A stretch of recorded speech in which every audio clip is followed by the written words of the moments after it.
ಹೌದಾ? ನಾರ್ಮಲ್ ಆಗಿ ಹೆಂಗ್ ಮಾತಾಡ್ತೀರೋ ಹಂಗೆ ಮಾತಾಡಿ, ಸ್ವಲ್ಪ ಜೋರಾಗಿ ಮಾತಾಡಿ. ರೆಡಿ? ಜೋರಾಗಿ ಬರಲ್ಲ, ಅದಕ್ಕೋಸ್ಕರ ಬೇಡ ಅಂದೆ. ಮೈಕ್ ಕವರ್ ಮಾಡ್ತೀನಿ. ಹ್ಞೂ ಸರಿ. ಸ್ಟಾರ್ಟ್. ಓಂ ಬಸವೇಶ್ವರ. ಈ ದೊಡ್ಡ ಬಸವಣ್ಣ ನಮ್ಮ ಬೆಂಗಳೂರಿಗೆ ಅಲ್ಲ, ನಮ್ಮ ರಾಜ್ಯಕ್ಕೂ ಅಲ್ಲ, ನಮ್ಮ ಭಾರತ ದೇಶಕ್ಕೇ ಒಂದು ಒಳ್ಳೆಯ ಹೆಸರು ಬಂದಿದೆ. ಏನಪ್ಪ ಇದು ಭಾರತಕ್ಕೆ ಒಳ್ಳೆಯ ಹೆಸರು ಬಂದಿದೆ ಅಂತಲ್ಲ, ಹೇಗೆ ಅಂತ. ಈ ದೊಡ್ಡ ಬಸವಣ್ಣ ಒಂದು ಕಾಲದಲ್ಲಿ, ಅಂದರೆ ಸುಮಾರು 500 ವರ್ಷ ಹಿಂದೆ ನಿಜವಾದ ಬಸವಣ್ಣ ಆಗಿತ್ತಂತೆ. ನಿಜವಾದ ಬಸವಣ್ಣ ಆಗಿ ಇಲ್ಲಿ ಸುತ್ತಮುತ್ತ ಕಡಲೆಕಾಯಿ ಬೆಳೀತಾ ಇದ್ರಂತೆ. ಆವಾಗ ಈ ರೈತರು ಈ ಕಂಗಾಲಾಗಿ ಅವನು ಎಲ್ಲ ತಿಂದು ಎಲ್ಲ ಹಾಳು ಮಾಡ್ತಿದ್ದ ಅಂತ ಒಂದು ಪ್ರತೀತಿ. ರೈತರು ಕಂಗಾಲಾಗಿ, ಏನಪ್ಪ ಕಡಲೆಕಾಯಿ ಎಲ್ಲ ತಿಂತಾರೆ, ಬೆಳೆನೂ ಹಾಳು ಮಾಡ್ತಾರೆ ಅಂದ್ಬಿಟ್ಟು ಒಬ್ಬ ರೈತ ಒಂದು ದಿವಸ ಮಳೆ ನಿಂತ್ಕೊಂಡು ನೋಡ್ತಾನೆ. ಆವಾಗ ಈ ಬಸವಣ್ಣ ಬಂದು ಕಡಲೆಕಾಯಿ ಎಲ್ಲ ತಿಂದು ಹಾಳು ಮಾಡಿ ಈ ಕಡೆ ಬರ್ತಾನೆ. ಈ ಕಡೆ ಬಂದಾಗ ಅವನು ಆ ಬಸವಣ್ಣನ ಹೊಡಿಬೇಕು ಅಂತ ಬರ್ತಾನೆ. ಅದು ಮುಸ್ಸಂಜೆ ಆಗಿದ್ದರಿಂದ ಅವನಿಗೆ ಕಾಣೋದಿಲ್ಲ. ಹಾಗೆ ಇಲ್ಲಿ ಬಂದು ನೆಲೆಸ್ತಾನೆ. ಮಾರನೇ ದಿವಸ ಬೆಳಗ್ಗೆ ಬೆಳಕಿನಲ್ಲಿ ಒಂದು 4-5 ಜನ ರೈತರು ಜೊತೆಗೆ ಗೂಡಿ ಬರ್ತಾರೆ. ಬಂದಾಗ ಇಲ್ಲಿ ಎಲ್ಲೂ ಸಿಗೋಲ್ಲ ನಂದಿ. ಇವಾಗ ನಂದಿ ಏನಿದೆ, ಬಸವಣ್ಣ ಏನಿದ್ದಾನೆ ಆ ಜಾಗದಲ್ಲಿ ಒಂದು ಶಿಲೆ, ಬಸವಣ್ಣ ಶಿಲೆಯಾಗಿರ್ತಾನೆ. ಅವ್ರಿಗೆ ಆಶ್ಚರ್ಯ ಆಗುತ್ತೆ, ಏನಪ್ಪ ಇಲ್ಲಿ ಬಸವಣ್ಣ ಇರಲಿಲ್ವಲ್ಲ, ಹೇಗೆ ಬಂತು ಅಂತ. ಆಗ ಅದೇ ಟೈಮ್ಗೆ ಅಶರೀರವಾಣಿಯಾಗಿ, ಶರೀರ ಇಲ್ಲದೆ ಬರುತ್ತಲ್ಲ ಶಬ್ದ, ಅದಕ್ಕೆ ಅಶರೀರವಾಣಿಯಾಗಿ ನಾನು ಇಲ್ಲೇ ನೆಲೆಸಿದ್ದೀನಿ, ನಿಮಗೆ ಆಶೀರ್ವಾದ ಮಾಡಿಕೊಂಡು ಕಾಲಕ್ಕೆ ಬೆಳೆ ಬಂದು ಒದ್ದೆ ಕೊಡ್ತೀನಿ, ಆರೋಗ್ಯ ಕೊಡ್ತೀನಿ ಅಂತ ಎಲ್ಲ ಅಶರೀರವಾಣಿ ಆಗುತ್ತೆ. ಅದೇ ಪ್ರಕಾರ ಅವರು ಆವಾಗ ಬಸವಣ್ಣಗೆ ಪೂಜೆ ಮಾಡಿ ಕಡಲೆಕಾಯಿ ಎಲ್ಲ ಹಾಕಿ ಹೋಗ್ತಾರೆ. ಮತ್ತು ಪ್ರತಿ ವಾರ ಸೋಮವಾರ ಅವನ ವಾರ ಆದ್ದರಿಂದ ಬಂದು ರೈತರು, ವಿಶೇಷವಾಗಿ ಜನಗಳು, ಎಲ್ಲ ಜನಗಳು ಬಂದು ಪೂಜೆ ಮಾಡಿ ಕಡಲೆಕಾಯಿ ಹಾಕಿ ಹೋಗ್ತಾಯಿರ್ತಾರೆ. ಹೀಗೆ ನಡೀತಾ ಇರ್ಬೇಕಾದ್ರೆ ಭಾಳ ವರ್ಷ ಕೆಂಪೇಗೌಡರು ಒಂದು ಸಾರಿ ಬರ್ತಾರೆ ಬೆಂಗಳೂರಿಗೆ. ಆವಾಗ ಬೆಂಗಳೂರು ಅಂತ ಇನ್ನೂ ನಾಮಕರಣ ಆಗಿರಲಿಲ್ಲ. ಆವಾಗ ಬರ್ತಾರೆ. ಬಂದಾಗ ಇವಾಗ ಒಂದು ಮುದುಕಿನ ಕೇಳ್ತಾರೆ, ಯಾವ ಊರಮ್ಮ ಇದು ಅಂತ. ಆವಾಗ ಅವ್ರು ಆ ಮುದುಕಿ ಹೇಳ್ತೆ, ಇದಕ್ಕೆ ಊರ್ಗಿರಿ ಅಂಥದ್ದು ಇಲ್ಲಪ್ಪ ಅಂತ ನಡ್ಕೊಂಡು ಹೇಳ್ತಾರೆ. ಆಯ್ತಮ್ಮ, ಏನದು ಇದು ತಿನ್ನಕ್ಕಿದೆಯಾ ಅಂತ ಕೇಳ್ತಾರಂತೆ. ಆವಾಗ ಅವಳು ಕಾಳು ಬೇಯಿಸ್ತಾ ಇರ್ತಾರಂತೆ. ಕಾಳು ಬೇಯಿಸಿದಾಗ ತಗೋಪ್ಪ ಅಂದ್ಬಿಟ್ಟು ಅದು ಉಪ್ಪು ಹಾಕಿದ್ದು ಕಾಳು ಬೇಯಿಸಿದ್ದು ಒಂದು ಸ್ವಲ್ಪ ಕೊಡ್ತಾಳೆ. ಅದಕ್ಕೆ ಅವ್ರು ತಿಂದ್ಬಿಟ್ಟು ಭಾಳ ಸಂತೋಷಪಟ್ಟು, ಏನೋ ಸಿಕ್ತಲ್ಲ ಇಷ್ಟು ಮಾತ್ರ ಅಂತ ಸಂತೋಷಪಟ್ಟು, ಸರಿ ಬೆಂದೆಕಾಳವರು ಅಂತ ಹೆಸರಿಟ್ಬಿಡ್ತಾರೆ. ಇದು ಬೆಂದಕಾಳು ಕೊಟ್ಟಿದ್ದಕ್ಕೆ ಹೆಸರಿಡ್ತಾರೆ. ಸರಿ, ಅವರು ಒಂದು ಸರಿ ಬಂದಾಗ ಅವರು ಹಂಟಿಂಗ್ ಅಂತ ಬರ್ತಾರೆ. ಬಂದಾಗ ಇಲ್ಲಿ ಕಾಡು ಥರ ಇತ್ತು, ಕಾಡಲ್ಲ ಕಾಡು ಥರ ಇತ್ತು. ಬಂದಾಗ ಕಲ್ಲು ಬಂಡೆ ಎಲ್ಲ ಇವಾಗಿಲ್ಲ, ಈಗ ಸುತ್ತಮುತ್ತ ಎಲ್ಲೂ ಇಲ್ಲ. ಈ ಪಕ್ಕದಲ್ಲಿ ಪೀಗುಲ್ ರಾಕ್ ಅಂತಿದೆ, ಅಲ್ಲಿ ಇವತ್ತಿಗೂ ಬಂಡೆಗಳೆಲ್ಲ ಇದೆ, ನೋಡ್ಬೋದು. ಇಲ್ಲಿ ಸುತ್ತಮುತ್ತ ಎಲ್ಲ ಕಟ್ಟಡಗಳಾಗೋಯ್ತು, ಇವಾಗ ಬಂಡೆಗಳಿಲ್ಲ. ಇದು ಮಧ್ಯದಲ್ಲಿ ಬಸವಣ್ಣ ಕಾಣ್ತಾನೆ ಯಾರಿಗೆ, ಕೆಂಪೇಗೌಡರಿಗೆ. ಈಗ ಅಲ್ಲಿ ಪೂಜೆ ಎಲ್ಲ ಮಾಡ್ತಾ ಇರ್ತಾರೆ. ಮಾಡಿದ್ದೆಲ್ಲ ಗೊತ್ತಾಗುತ್ತೆ ಅವ್ರಿಗೆ. ಏನಪ್ಪ ಇಲ್ಲಿ ಪೂಜೆ ಎಲ್ಲ ಮಾಡಿದ್ದೀರಾ ಬಸವಣ್ಣಗೆ ಅಂತಾರೆ. ಅವ್ರಿಗೆ ಹೇಳ್ತಾರೆ, ಸ್ವಾಮಿ ಈ ಥರ ಬಸವಣ್ಣ ಇಲ್ಲಿ ನಿಜವಾದ ಬಸವಣ್ಣ ಆಗಿ ಬಂದಿದ್ದ, ಸರಿ ನಾವು ನೋಡಿ ನಮ್ಮ ಕಣ್ಣು ಬಿದ್ದ ಮೇಲೆ ಅವನು ಶಿಲೆ ಆಗ್ಬಿಟ್ಟ ಅಂತೆಲ್ಲ ಕಥೆ ಹೇಳ್ತಾರೆ. ಕತೆ ಹೇಳಿದಾಗ ಅವ್ರಿಗೆ ಕಂಪಾಯಮಾನವಾಗಿ ಹೋಗ್ತಾರೆ. ಅವ್ರು ನಾನು ಬರ್ತೀನಿ, ನಾನು ಬಂದು ಪೂಜೆ ಮಾಡ್ತೀನಿ ಅಂತ ಅವ್ರಿಗೂ ಮನ್ಸಿಗೆ ಬರುತ್ತೆ.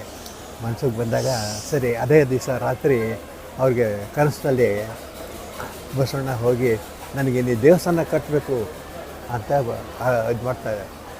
ಅವರು ಗೊತ್ತಾಯ್ತಾ, ಅದಕ್ಕೆ ಬೇಕಾದ ಧನ ಸಹಾಯ ಎಲ್ಲ ಧನ ಸಿಗುತ್ತೆ ಇಂಥ ಕಡೆ ಅಂತ ಅದನ್ನು ಹೇಳ್ತಾರೆ.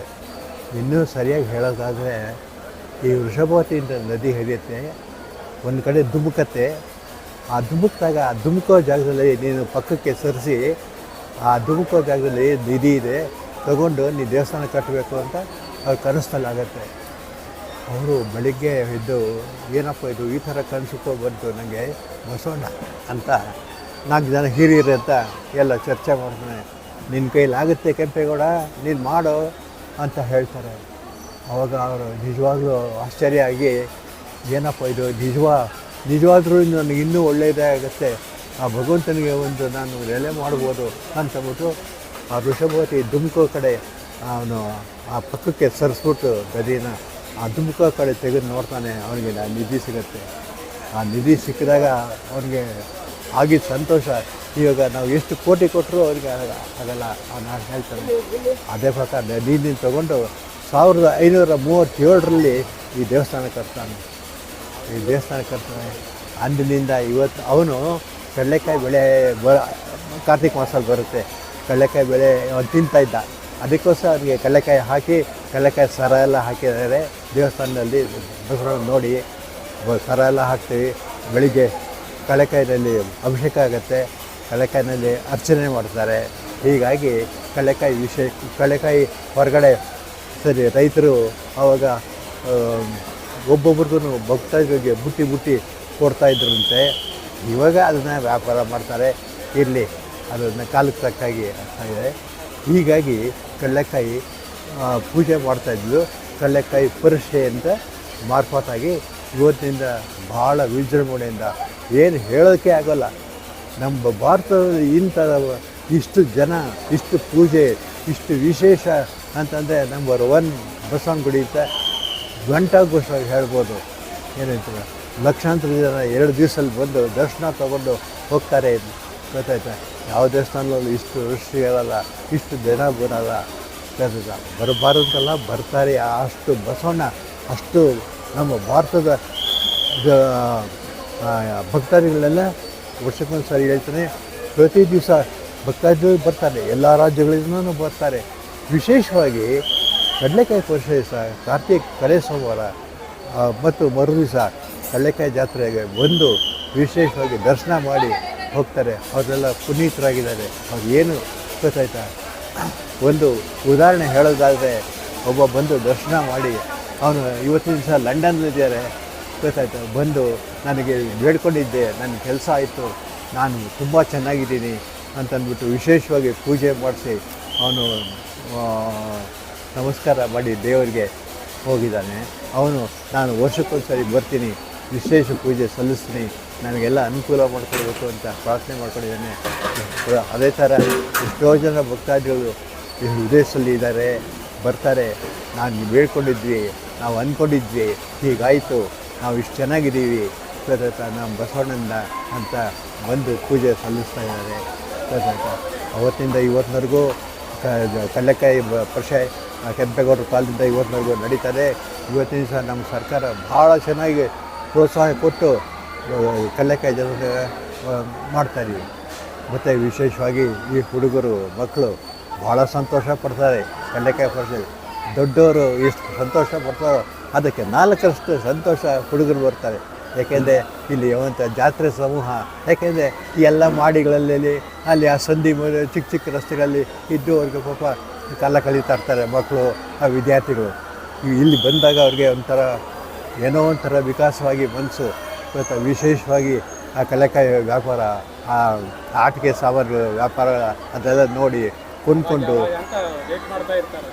ಹೌದು ಯಾವಾಗ ಬರುತ್ತೆ ಅಂತ ಅವಾಗವಾಗ ಮಕ್ಕಳೆಲ್ಲ ವಿಚಾರಿಸ್ತಾರಂತೆ. ನಾವು ದೊಡ್ಡವ್ರನ್ನ ಕೇಳಿದಾಗ ಅವ್ರ ತಂದೆ ತಾಯಿಗಳ, ಅಯ್ಯೋ ನಮ್ಮ ಮಕ್ಕಳು ಕೇಳ್ತಾ ಇರ್ತಾರಪ್ಪ, ಇನ್ನು 2 ತಿಂಗಳ ಏನಕ್ಕೆ ಕಡಲೆಕಾಯಿ ಪರಿಷೆಗೆ ನಾವು ಕರ್ಕೊಂಡು ಹೇಳ್ತೀವಿ ಅಂತಾರಂತೆ.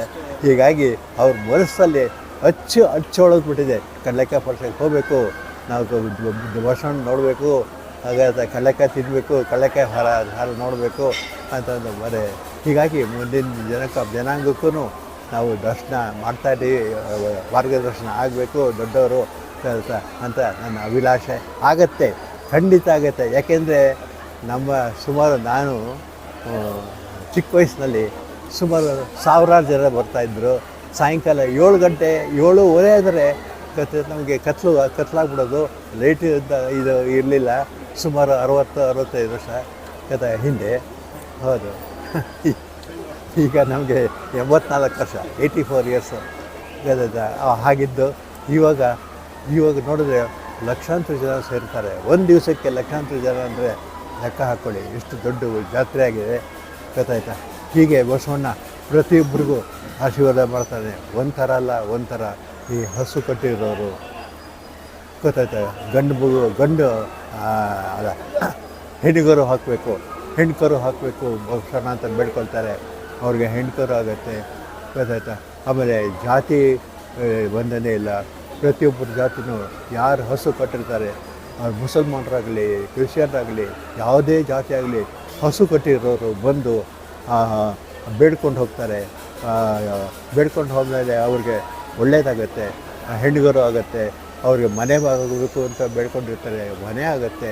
ವಿವಾಹ ಆಗಬೇಕು ಮಗಳಿಗೆ ಅಂತ ಬೇಡ್ಕೊಂಡಿರ್ತಾರೆ, ಅದಾಗತ್ತೆ. ಎಲ್ಲ ಅವ್ರಿಗೆ ಆದಮೇಲೆ ಬಂದು ಬಸವಣ್ಣನಿಗೆ ಗೊತ್ತಾಯ್ತಾ, ಸ್ವಾಮಿ ನಾವು ಈ ಥರ ಬೇಡ್ಕೊಂಡಿದ್ವಿ, ಈ ಥರ ಗೊತ್ತಾಯ್ತಾ ನಮಗೆ ಪೂಜೆ ಆಗಬೇಕು ಅಂತ ಹೇಳ್ತಾರೆ. ಅವ್ರಿಗೆಲ್ಲ ಪೂಜೆ ಎಲ್ಲ ಕೊಟ್ಟು ಎಲ್ಲ ಕಳಿಸ್ತಾಯಿದ್ವಿ. ಹೀಗಾಗಿ ನನ್ನ ಸರ್ವೀಸ್ನಲ್ಲಿ ಬಂದ ಗೊತ್ತಾಯ್ತಾ, ಒಂದು ಬಸವಣ್ಣ ಬಂದು ನಮ್ಮ ಮನೆ ಮಣ್ಣಿಂದು ಸ್ವಾಮಿ ಗೊತ್ತಾಯ್ತಾ. ಅದಕ್ಕೆ ಎಲ್ಲ ದನಗಳೆಲ್ಲ ಬಿಟ್ಟಿದ್ದೀವಿ, ತುಂಬ ದನಗಳೆಲ್ಲ ಬಿಟ್ಟಿರ್ತಾರೆ. ಅದು ಒಂದು ಮಾತ್ರ ಬಂದು ನಮ್ಮ ಮನೆ ಗುದ್ದಾಗ ಎಲ್ಲಿ ಬಿದ್ದೋಗುತ್ತೋ ಭಯ ಆಗುತ್ತೆ. ಮಣ್ಣಿನ ಮನೆ ಅವಾಗ ನಾನು ಅದಕ್ಕೆ ಬೇಡ್ಕೊಂಡೆ. ಅಲ್ಲಿರೋರು ಬೇಡ್ಕೊಂಡ್ರು, ಬಸವಣ್ಣಂಗೆ ಪೂಜೆ ಮಾಡ್ದಯ್ಯ ಅಂತ ಬೇಡ್ಕೊಂಡ್ರು. ನಾನು ಬಂದಿದ್ದೀನಿ ಸ್ವಾಮಿ ಅಂತಂದ. ಸರಿ, ಆವಾಗ ಬಸವಣ್ಣನ ತೀರ್ಥ ಕೊಟ್ಟು ಸುಮಾರು ಒಂದು 45 ವರ್ಷ ಆಯಿತು ಸುಮಾರು ಕೊಟ್ಟು, ಸರಿ ಹೋಗುತ್ತೆ ಹೋಗಪ್ಪ ಅಂತ ವಿಭೂತಿ ಕೊಟ್ಟೆ. ಗೊತ್ತಾಯ್ತು. ಸರಿ ಹೋಗೋದು ಅವನು ಅಲ್ಲಿ ಆ ಪ್ರೋಕ್ಷಣೆ ಮಾಡಿ ಗೊತ್ತಾಯ್ತಾ ಆ ತೀರ್ಥನ ಗೊತ್ತಾಯ್ತಾ ಅವ್ನು ಬೇಡ್ಕೊಂಡಂತೆ, ಬಸವಣ್ಣ ನೀನು ಯಾಕಪ್ಪ ನನಗೆ ತೊಂದರೆ ಕೊಡ್ತೀಯ ಅಂತ ಬಂತಂತೆ. ಬಂದು ನೋಡಿ ಅದು ಹಿಂತಿರುಗಿ ಹೊಟ್ಟೋಯ್ತಂತೆ, ಹತ್ರನೇ ಬಂದಿರಂತೆ. ಅವನು ಆಶ್ಚರ್ಯ ಆಗಿ, ಏನಪ್ಪ ಇಷ್ಟು ದಿವಸದಿಂದ ನೀನು ಇಷ್ಟು ಕಾಡ್ತಾ ಇದ್ದಲ್ಲ, ನಿನಗೊಂದು ನಮ್ಮ ಪೂಜೆ ಮಾಡಿಸಿನಪ್ಪ ಅಂತ ತಕ್ಷಣ ಅವನು ಬಂದು ಉತ್ಸಾಹದಿಂದ ಸಂತೋಷವಾಗಿ ಹೆಂಗಸರು ಮಕ್ಕಳನ್ನ ಎಲ್ಲನೂ ಆ ಪಕ್ಕದ ಮನೆಯವ್ರನ್ನ ಎಲ್ಲರನ್ನೂ ಕರ್ಕೊಂಬಂದು ಇಲ್ಲಿ ಪೂಜೆ ಮಾಡಿಸಿ, ವಿಶೇಷವಾಗಿ ಪ್ರಸಾದ ಮಾಡಿಸಿ ಎಲ್ಲರೂ ಇಲ್ಲೇ ತಿಂದು ನಲಿದು ಗೊತ್ತಾಯ್ತು ವಿಶೇಷವಾಗಿ ಹೋಗ್ತಾರೆ. ಹೀಗೆ ಬೇಕಾದಷ್ಟು ನಡೆದಿದೆ. ಗೊತ್ತಾಯ್ತು, ಒಂದಲ್ಲ ಎರಡಲ್ಲ. ಗೊತ್ತಾ, ಎಲ್ಲ ಜಾತಿಯವ್ರಿಗೂ ಪ್ರತಿಯೊಬ್ಬರಿಗೂ ಬಡವರಲ್ಲಿ ಸಾಕರಲ್ಲಿ ಪ್ರತಿಯೊಬ್ಬರು ಬಂದು ಗೊತ್ತಾಯ್ತಾ ವಿಶೇಷವಾಗಿ ಅವ್ರನ್ನ ಪ್ರಾರ್ಥನೆ ಮಾಡಿ ಅವ್ರಿಗೆ ಎಲ್ಲ ಪ್ರಯತ್ನ ಎಲ್ಲ ಅದಾದಮೇಲೆ ಸಕ್ಸಸ್ ಆದಮೇಲೆ ಅವರು ಏನು ಪೂಜೆಗೆ ಅಂದ್ಕೊಂಡಿರ್ತಾರೆ ಪ್ರಯತ್ನ ಎಲ್ಲ ನಡೆದು ವಿಶೇಷವಾಗಿ ಆರೋಗ್ಯವಾಗಿ ಚೆನ್ನಾಗಿದ್ದಾರೆ. ಇವತ್ತಿಗೂ ಚೆನ್ನಾಗಿರ್ತಾರೆ. ಅವನ ಆಶೀರ್ವಾದ ಇರುತ್ತೆ. ಎಲ್ಲ ಚೆನ್ನಾಗಿ ನಡೆಯುತ್ತೆ. ಮುಂದಕ್ಕೆ ಸೂರ್ಯ ಚಂದ್ರದಲ್ಲಿ ಇರೋವರೆಗೂ ಬಸವಣ್ಣ ಆಶೀರ್ವಾದ ಮಾಡ್ತಾನೆ ನಮ್ಮ ಬೆಂಗಳೂರು ಜನತೆಗೆ. ಗೊತ್ತಾಯ್ತಾ, ಬೆಂಗಳೂರಿನ ರೈತರು ವಿಶೇಷವಾಗಿ ರೈತರು ಬರ್ತಾರೆ. ಇವತ್ತಿಗೂ ಅವರು ನಮ್ಮ ಬೆಳೆ ಸರಿಗಿಲ್ಲ, ಮಳೆ ಸರಿಗಿಲ್ಲ ಅಂತ ಹೇಳ್ತಾರೆ. ಹೀಗಾಗಿ ಅವ್ರಿಗೆ ಆಶೀರ್ವಾದ ತಗೊಳ್ತಾ ಹೋಗ್ತಾರೆ. ಅವರು ಆಮೇಲೆ ಬಂದು ಸ್ವಾಮಿ ನಮ್ಮ ಬೆಳೆ ಎಲ್ಲ ಚೆನ್ನಾಗಾಯಿತು, ನಮ್ಮ ಮಳೆಗಳೇ ಚೆನ್ನಾಗಾಗಬೇಕು ಅಂತ ಹೇಳ್ತಾರೆ. ಅದ್ರ ಪ್ರಕಾರ ಆಗ್ತಾಯಿದೆ. ಬಸವಣ್ಣ ಎಲ್ಲ ಸರಿ ಮಾಡ್ತಾನೆ ಅಂತ ನಮಗೆ ಪ್ರತೀತಿ ಇದೆ. ಅದೇ ಥರ ನಡೀತಾ ಇದೆ. ಹೀಗೆ ನಮ್ಮ ಬಸವಣ್ಣ. ನನ್ನ ಹೆಸರು ವಿದ್ವಾನ್ ಎನ್ ಶೇಷಾದ್ರಿ ಅಂತ. ಗೊತ್ತಾಯ್ತಾ, ಇಲ್ಲಿ 38 ವರ್ಷದ ಸೇವೆ ಮಾಡಿದ್ದೀನಿ. ರಾಷ್ಟ್ರೀಯ ರತ್ನ ಬೇರೆ ತಗೊಂಡಿದ್ದೀನಿ ನಾನು.